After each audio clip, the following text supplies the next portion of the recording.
So one day I was watching a new Chinese movie starring our famous international superstar Jackie Chan. Afterwards, it really made me reminisce of his action movies back in the good old days. Why? Well, 我还有另外一个角色，今天我也带来给大家打个招呼。来，大家好。What the hell? yep, this is Jackie's newest endeavor, Deepfake Jackie. So this is why I'm going to be dedicating some of YouTube's precious storage space to revisit some big stars' good days and see what point in their career was their rising point, their peak, and the drop off. And I thought, why not start with Jackie? So let's go. Some of you hardcore Jackie fans may have thought I would have picked Drunken Master to be his rising point.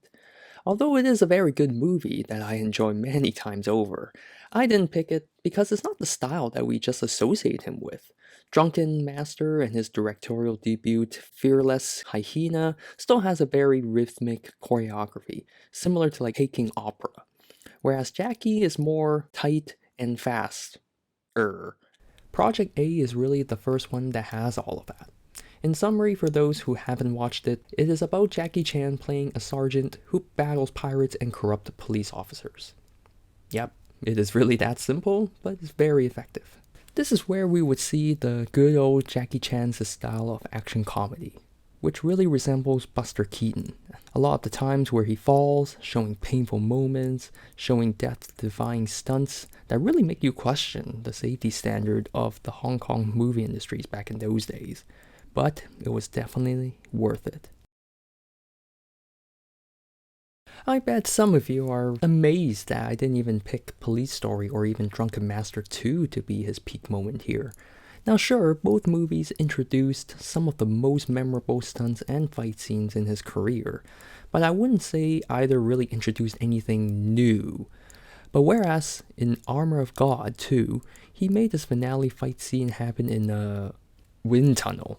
I swear, only Jackie can really think of things like this. I mean, have you ever seen such an epic fight scene like this before?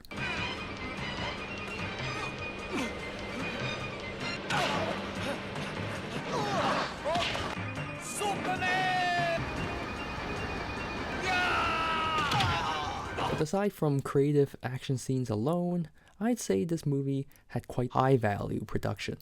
The wind tunnel scene was already no small feat.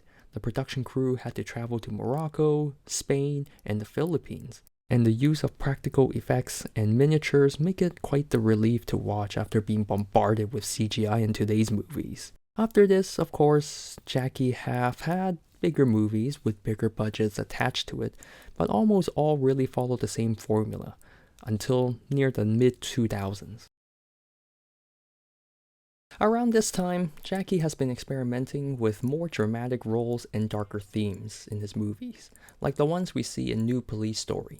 Although it is a welcome change and expected with an aging Jackie, many felt like we could see the true Jackie Chan once more. Well, ladies and gentlemen, we got ZZ-12, or also known as Chinese Zodiac. It was the final entry to the Armor of God series, and his last big action movie. It is also so funny how many people misinterpreted it as his last action movie. This brought us to a more modern style of the Jackie directed movies, blending with legacy Jackie style choreography, character interactions, with modern CGI supplementation. Honestly, I think this was when Jackie was ready to take his skydiving action to the level he always wanted. You see, back in Armor of God 1, he actually already experimented with having a skydiving scene, but what I'm sure was a lack of budget and the technology to do it safely back in the 80s. It just wasn't something that he was confident he can complete. But here, we actually got a full-fledged skydive fight scene with, I argue, visual effects that still really hold up to this day. I'd even argue that it's actually even better than what we got with Tom Cruise's Mission Impossible 6 skydive scene. Now sure, both serving a different purpose to their respective movies, but I don't know, can you really convince me those dark clouds and lightning were really done for real? Yeah, I thought not. Now here's why I put this as his drop moment. 1. The story is serviceable but really lacks depth in all fronts, especially for the characters. Take for example these two. Like, I never even knew that they were actually a thing together until near the middle of the movie. At that point, I'm just really focused on Jackie getting the stuff and seeing him kick butt. Literally. 2. Less focus on Jackie and more on the others. While the other cast is good, I don't honestly have much investment in them. The only exception was this long-legged girl who I still don't know her name. She puts up a decent fight against this chick, who I also still don't know her name, but is pretty much overshadowed by Jackie's fight scene, edited right alongside her scenes. 3. Less riskier action scenes, and the not so really obvious stunt doubles.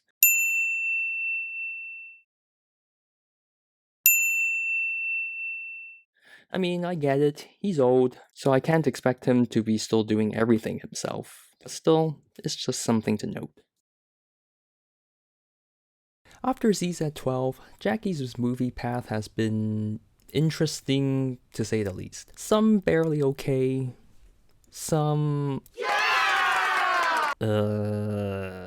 I remember the time when Jackie really wants to be able to take on more dramatic, serious roles like in musicals and such. Can I have something like a La La Land? Something different. Beach, slow motion, singing song, kissing. Just seems like now Jackie is just really taking the odd action roles there and there. Really, Jackie? If you're watching this, do pursue some more dramatic roles and don't settle for some cheap, cringy action roles that really make people reminisce of your glory days. So what do you guys think? Leave it in the comments down below and subscribe to my page as I will be doing more of these.